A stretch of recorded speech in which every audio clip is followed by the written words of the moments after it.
अब भोपाल में एसआईआर पर स्टैंडिंग कमेटी की बड़ी बैठक, जहां बैठक में राजनीतिक दलों के नेता भी शामिल होंगे। मतदाता निरीक्षण पर अगर देखें तो यहां पर जानकारी दी जाएगी।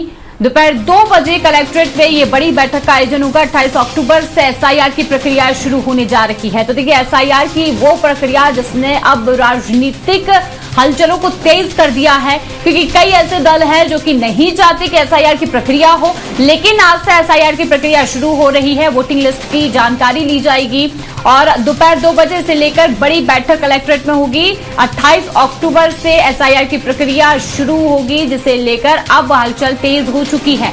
बता दें कि एसआईआर की प्रक्रिया की तरह जगह आपको बता दें कि इसमें जो चुनाव आयोग है एसआईआर को लेकर बड़ी जानकारी जो है चुनाव प्रक्रियाओं को लेकर निकालेगा, और इसे लेकर अब राजनीतिक दलों के नेताओं की एक बड़ी बैठक का आयोजन हो रहा है। आपको बता दें कि 12 राज्यों में एसआईआर की ये प्रक्रिया शुरू होने जा रही है।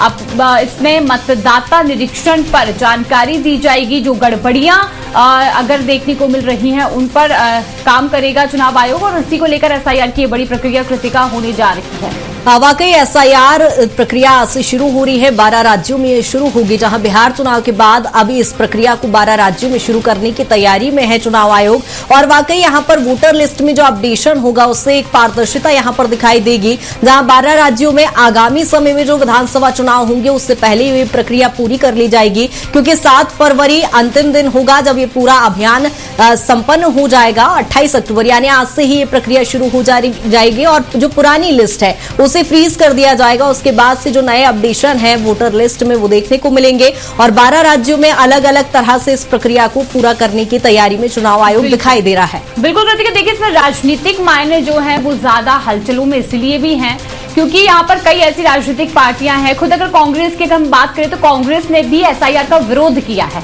जबकि सबसे ज्यादा सवाल जो है वो कांग्रेस पार्टी ने ही उठाए हैं कि यहाँ पर चुनाव आयोग जो है वो ध्यान नहीं देता है। बीजेपी के सपोर्ट में चुनाव जो होते हैं वो देखने को मिलते हैं। अब देखिए, आपको बता दें कि जो चुनाव आयोग की एसआईआर की जो प्रक्रिया है उसमें जो दस्तावेज है उस पर हम जानकारी पर चर्चा कर लेते हैं, जिसमें सबसे पहले वन अधिकार प्रमाण पत्र जो है दस्तावेज में जरूरी होंगे। तो वहीं स्थायी निवासी प्रमाण पत्र जो है वो दस्तावेज भी इसमें जरूरी होंगे। इस प्रक्रिया के दौरान अगर देखें तो 10वीं की मार्कशीट जो है वो भी यहाँ पर होना जरूरी है। अगर 10वीं की मार्कशीट है तो वो आपकी यहाँ पर होना चाहिए। पासपोर्ट जो है वो भी होना चाहिए। ये दस्तावेज जो कि बेहद जरूरी हो जाते हैं जांच में। जन्म प्रमाण पत्र जरूरी होता है, और इसी के साथ अगर देखें तो जब जानकारी ली जाएगी तो पेंशनर्स पहचान पत्र वो भी यहाँ पर देखा जाएगा।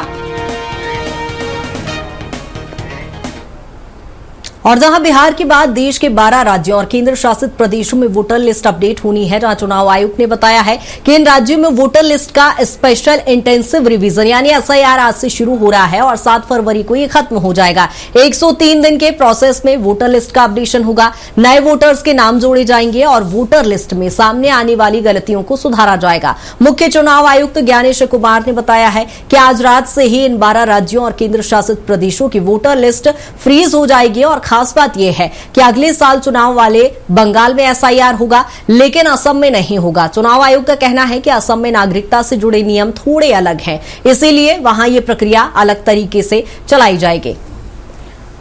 जहां एसआईआर को लेकर जिस तरह से पूरे 12 राज्यों में ये प्रक्रिया जारी है, जहां आपको बता दें कि इसमें अपडेशन होगा, और आपको बता दें कि अपडेशन के लिए जो जरूरी डॉक्यूमेंट्स होंगे उसमें राष्ट्रीय नागरिक सुरक्षा का एक डॉक्यूमेंट होगा, जाति प्रमाण पत्र इसमें जरूरी होगा, मूल निवासी इसमें जरूरी होगा, और इसके साथ ही वन अधिकार प्रमाण पत्र। ये सभी डॉक्यूमेंट्स जो वोटर्स के लिए बेहद ही महत्वपूर्ण हो जाते हैं, जिसमें अपडेशन होगा। जहां स्थायी निवासी प्रमाण पत्र की भी जरूरत होगी, और ये वो महत्वपूर्ण दस्तावेज है जो वोटर लिस्ट अपडेशन के लिए जरूरी हो जाते हैं। 10वीं की मार्कशीट जिसमें सभी डिटेल्स वोटर्स की होगी, पासपोर्ट में सभी डिटेल्स होगी, इसलिए ये बेहद ही महत्वपूर्ण दस्तावेज हो जाएंगे।